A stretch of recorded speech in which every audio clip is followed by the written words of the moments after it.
Hello, this is AstroKrys from CodaQueenAstrology, and today's video is going to be on the new moon in Leo. I'm also going to be touching on the human design gate, so you're going to get the forecast for that too, and the Lionsgate portal that's actually occurring on the same day of the new moon. So if you're new to my channel, don't forget to subscribe, hit that notification bell, and like. And if you're not new to my channel, thank you for coming back and always supporting me. I would appreciate that like. I'd also like to invite you to join my Astro group. It's a free group I run on Facebook where we talk about astrology and the spiritual development path. And if you're interested in asking me a question live, catch me every Wednesday on IG where I host Ask the Astrologer segment. I also host other lives like Woo Woo Mondays with Amy Hamilton, and also on Tuesday, Human Design with I Am Wendy Louise. So if you're interested in that, go follow my IG page so you're informed on when I go live and you can ask me questions there. We select people from the audience and we answer their questions. And if you're on Clubhouse, don't forget to say hi. I host rooms there at the Astrology Club and also the Astrology and Esoterica Club. So click the description below and you'll have all the details and all the links to the other social media platforms. Again, thank you so much for supporting me and being here. So let's get down to it, because this new moon in Leo is super juicy, super amazing, super third eye opening. You're gonna love it. Now, the new moon in Leo occurs on August 8th, 2021, and it's happening at 16 degrees in Leo. Now, this chart was casted for the Los Angeles area, and this is happening at the same time when the moon and the sun are rising. So we're not necessarily going to see the moon rise because the moon is not going to be visible to us, but we are going to see the sun. Just know that the moon and the sun are rising together, and that is a super big deal. In my psychic development course, it's an astrological approach to psychic development. I've been explaining to my students why it was so important to sun gaze and to moon gaze, and just to connect to the stars or stargaze. And I explain what this does to the body and how it benefits us connecting to the cosmos and really aligning all the chakra centers and just feeling like we belong, knowing that there's higher energy and more divine purpose for us than just, the regular mundane material world. So when we sun gaze, we're actually connecting to the sacred masculine. And then when we moon gaze, we're connecting to the divine feminine. Well, this is happening at the same time. During every new moon, the sacred masculine and the divine feminine get together in union. And this is causing the aspect of a new moon. And we know what new moons bring, right? We hear it everywhere. New moons, new beginnings. Why? Because we're resetting the sun that manifests through our solar plexus, through our creative drive, through our willpower, and also the moon. Now, the moon to me is associated to the heart center. I know others think it's Venus. I associate Venus to the sacral center because the sacral center is connected to love and desires and money and sex. And the heart is more about our spiritual connection, how we love, how we show compassion, how we nurture others, how we desire to be nurtured.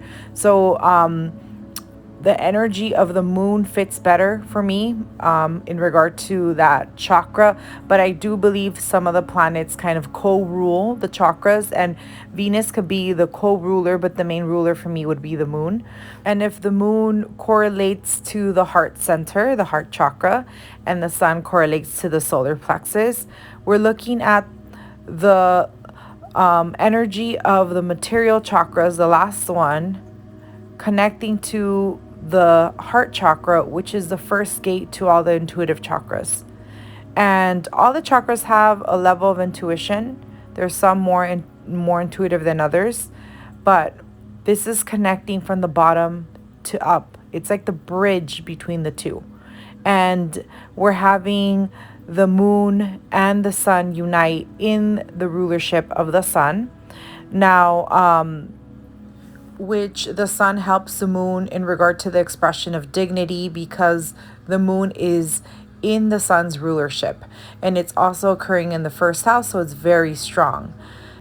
So because of this fresh new beginning in fixed fire, in the sign that loves creativity, loves drama, loves leisure, just enjoying life and connecting with others, and doing things that are from the heart, being playful, working on the inner child, embracing the inner child, and just connecting with life with zeal and passion. So I really love this new moon in Leo. It's very fiery, very passionate, very romantic and creative. And we're going to find new beginnings in whatever area of life Leo affects for you. We are all the zodiacs within. So even though you might be a Taurus sun, you have a Leo house somewhere in your natal chart. If you need a natal chart, all you need is your time of birth, place of birth, and birth date. Click on my free birth chart calculator in the description below so you can cast your free natal chart.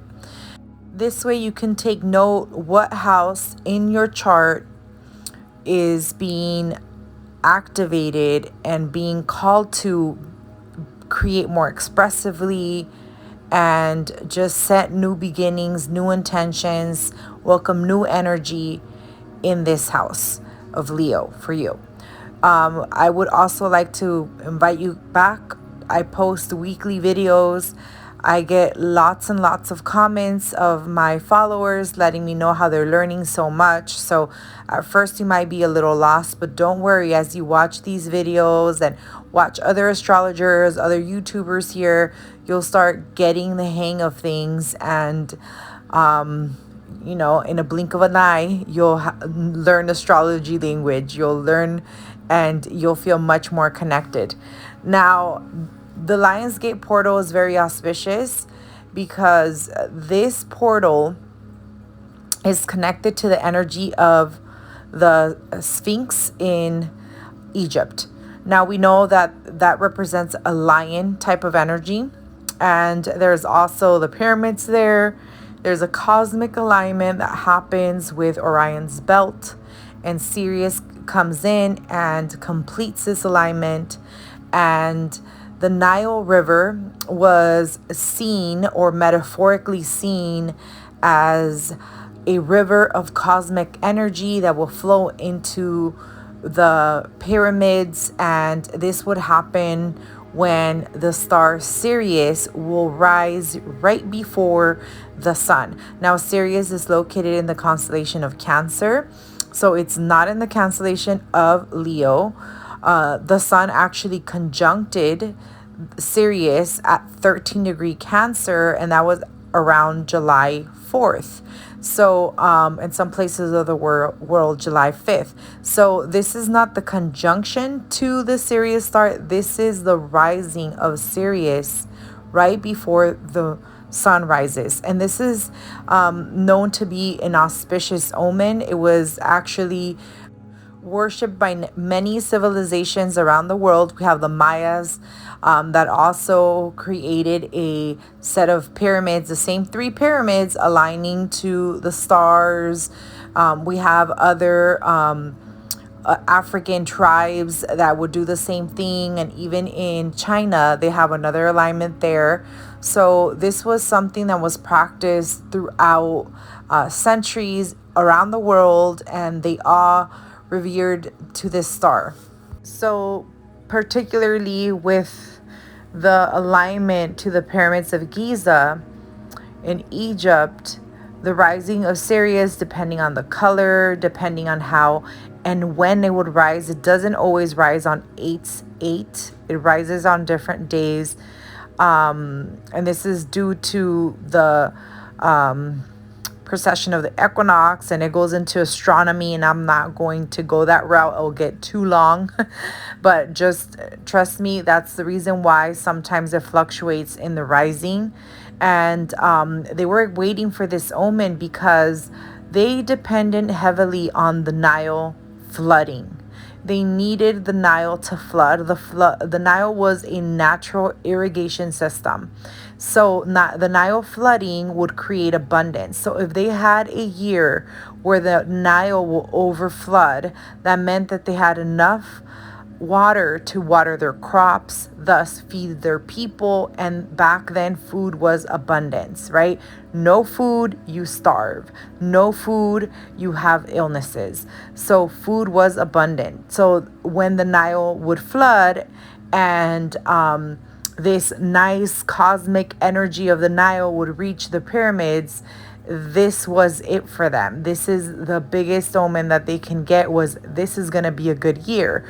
And they were expecting the rising of Sirius, the color, how long it took for the sun to rise right after the star Sirius, to see how auspicious this event would be, or this year. They actually would worship this year as a new year for them. So this is why it's a big deal.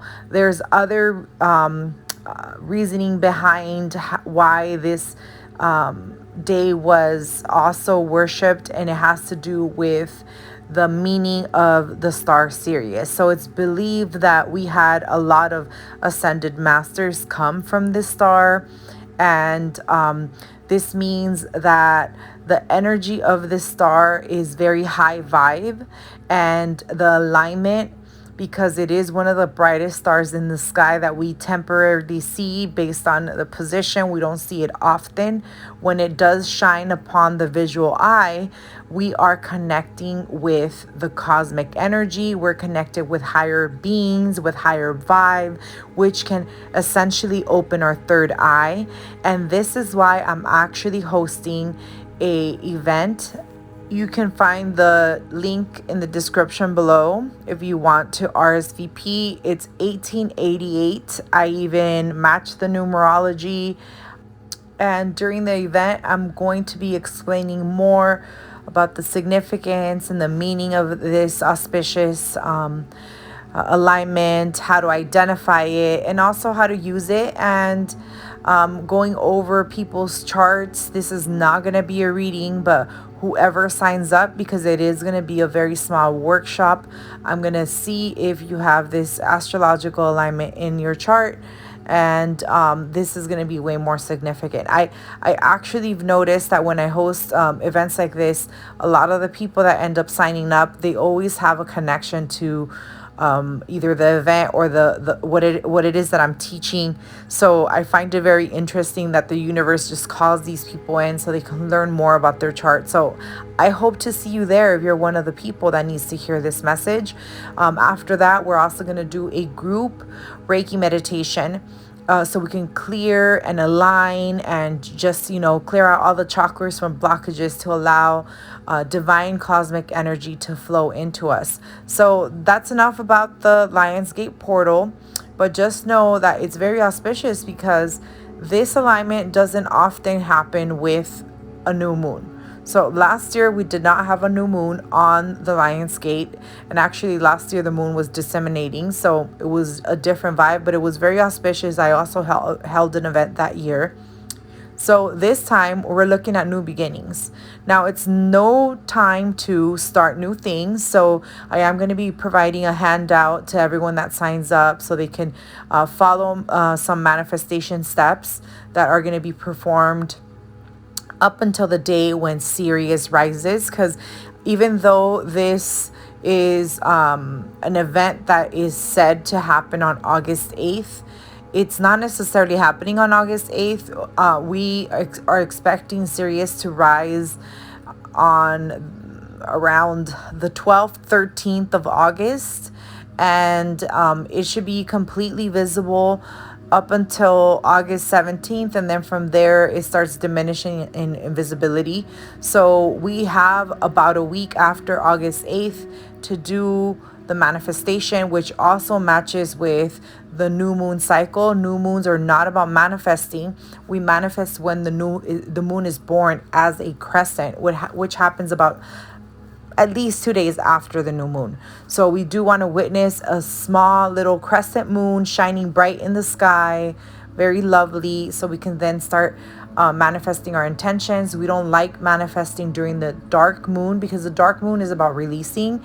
And even with the law of attraction, we know that when we release things, we attract new things. So it's out with the old, in with the new. So during the new moon, it's time for us to purge, release, and then from there, we can work on setting our intention, but not necessarily calling in the intention until that crescent moon is appearing in the sky. And I'm going to go over all that during my workshop. So hope to see you there. Now, in regard to the aspects that the new moon is making, it looks like the tightest aspect is the moon and the sun squaring Uranus. Now, this square actually happened before the new moon, which is better because that means that the energy is dissipating versus escalating. And the moon and the sun are at the 16th degree. Based on Nikola Stoyanovich degree theory, this is the degree of Cancer. So making the moon even more dominant too, like more dignity in her expression and quality. And it's squaring Uranus in the sign of Taurus, in the Taurus degree. So 14 degree belongs to Taurus. So Venus also plays a very significant part. Additionally, Uranus is participating in a applying trine to Venus. So Venus is not necessarily the strongest in the sign of Virgo, but it is located in the last decan of Virgo, which is associated to Taurus. So Venus ends up having some dignity in this decan because it is a Taurus ruled decan. And she is then ruling the energetic force that is squaring the sun and the moon. And Uranus happens to be in the Virgo decan. So the rulers of these decans, which would be Venus for the sign of Taurus and also Mercury for the sign of Virgo, are very involved in the new moon aspect. And when we look at the sun and the moon squaring Uranus, or anytime the sun or the moon communicate with Uranus, especially as a square, it's all about jolting and raising consciousness. And sometimes it's so quickly that we feel like our world got shaken. Doesn't necessarily have to be a bad thing. The good thing that I like is that Saturn is opposing the conjunction of the sun and the moon, which helps ground, but it doesn't have as much dignity because it is in retrograde motion, but it is in a sign that it rules. So we already know this year we have the Saturn and Uranus square. So the sun and the moon are actually triggering the like completing a T-square between them. So triggering the tension. Now, where do we release this tension? We release it through the Scorpio house. So if you have any planets in Scorpio, you're definitely feeling the movement, the tension, the push through. All the planets are in fixed signs, and Uranus being in a fixed sign, traveling a fixed sign, it does bring changes. Even though fixed signs do not like changes, eventually they do have to change because they have to mutate into mutable. So from fixed, they're going into mutable, but they like to maintain things. They are associated with crisis. And why I say this, why crisis? Because they rule the middle of all the seasons. And this is where they prepare. They're preparing you for the change that's coming. So they like to maintain things so they can be prepared. So you can be able to survive circumstances that are then changing. So people that have heavy fixed energy, they tend to thrive in situations where they're overcoming crises, emergencies. So they do it in a much calmer fashion because they're kind of used to being in this like state of let's not change anything. So they're looking at everything that's going around. So if you are a Leo, Scorpio, Aquarius, or Taurus, this energy is really calling on you because we're having a lot of fixed energy. All in all, lots of quick changes. It's time to quantum leap. It's time to align. It's time to reset. It's time to connect with the cosmos and balance mind, body, and soul. Okay, so now going into the human design forecast. So in human design, the new moon is occurring in gate 7. This gate is the gate of collaboration, but it's also the gate of leading. It's the gate of leadership, but with collaboration. So this is a different type of leadership. When we think of leadership, we always feel like follow the leader, follow the master, but we don't see that actually the master is not the only one leading. The master has a team that's assisting, that's troubleshooting, that's sharing ideas, that's perfecting processes. And then the master is the one, because they're the face of the show that looks like they're the one leading. But that's not the case all the time. Now there are one-man shows, but not all of us can be. A lot of us do need collaboration, and this gate talks about that. It talks about us being able to listen to others, listen to see if we are understanding their needs. It's about reflecting before we talk and act. So in general, this is a great week to reflect on your skills. What are your skills? Are these skills that you can share? Did you master anything you can share? This gate is completely collaboration. Now, the degrees that are correlated to gate 7 in the I Ching are 13, 15, so 13 degrees, 15 minutes of Leo through 18 degrees, 52 minutes of Leo. So if you have any planets in these degrees, then you definitely have that planet activating your gate 7, which again is all about leading, but from a different perspective. Now there are some difficulties that come with this gate, and one of them being, because they're great leaders and they're great at troubleshooting and perfecting systems, boundaries are an issue, because we can overstep the service, we can overstep how we assist others, and also call in others to always need our help. So having clear boundaries, so you won't be enabling others, especially your loved ones around you, is something that this gate does need to work on. Now in I Ching, this is earth over water, so very fertile energy, very intuitive energy. And this gate connects to gate 31 in the throat center, and that is the degrees of Leo, 2 degrees through 7 degrees 37 minutes. So yeah, this connection is from the G center, the heart, the G center to the throat chakra. So it's connecting the matters of the heart to matters of manifestation.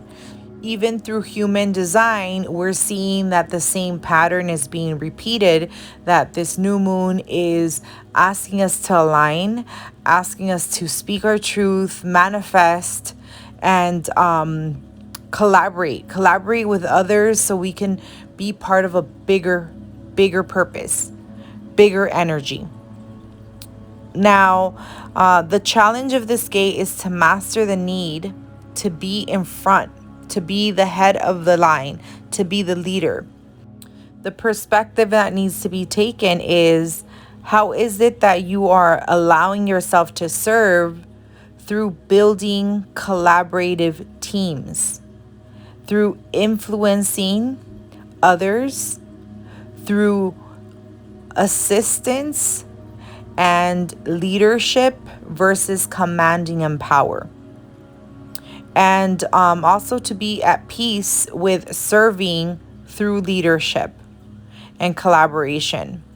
Recognizing your voice as a leader, as every leader is only as strong and powerful as the support that they receive. Isn't that amazing? So we don't necessarily have to be in the limelight to be a leader. Now, I know that can be hard for the energy of Leo, because the energy of Leo is the king. It does love the spotlight, but there's other ways to enjoy this spotlight. There's other ways to enjoy you getting credit for the creativity and for the organization or whatever it is that you are executing. So leading others through example, that's the gift here. And I do want to bring focus that new moon energy always invites us to explore how we can deepen our connection with the cosmos, align to our intentions, and ask what it is that we want to grow and expand in our lives. What is it that we want to manifest into our lives? Now, the challenge with this gate is that we might be leading with ego, and when truly unbalanced, selfishly. So we need to balance the motive. What is the motive? Is it more to bring a gain for you, or is it bringing a gain for you through service, through you sharing of your knowledge? The key here is to work with others and collaborating on changing our direction and our future together. We have to surrender our egos, and we have to embrace that we're serving from a place of gratitude for the greater good. This new moon invites us to begin new collaborations and to build teams of people unified around new ideas, willing to explore new directions. This is a very powerful intention setting time that encourages us to explore how we can better work together or support others around us that are in leadership roles and need assistance. This is a channel, a projected channel. So we do need to wait for that invitation. Now, just remember, we don't need to master everything. We don't need to be the limelight.